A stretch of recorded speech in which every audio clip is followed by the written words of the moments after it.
नमस्कार मित्रांनो, सुख म्हणजे नक्की काय असतं या मालिकेच्या आजच्या भागामध्ये आपण पाहणार आहोत की पाहुणेने नित्यासारखा वेश परिधान केलेला असतो व दुधामध्ये औषध मिळून ते दूध अधिराजला प्यायला देते. अधिराज दूध पितो आणि त्याला एकदम गरगरायला लागतं.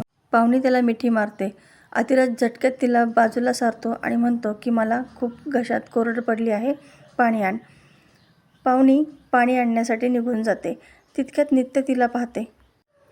पाहुणीला स्वतःच्या साडीमध्ये बघून नित्या खूप हादरते आणि तिच्या मनातला प्लॅन काय आहे हे तिला समजतं.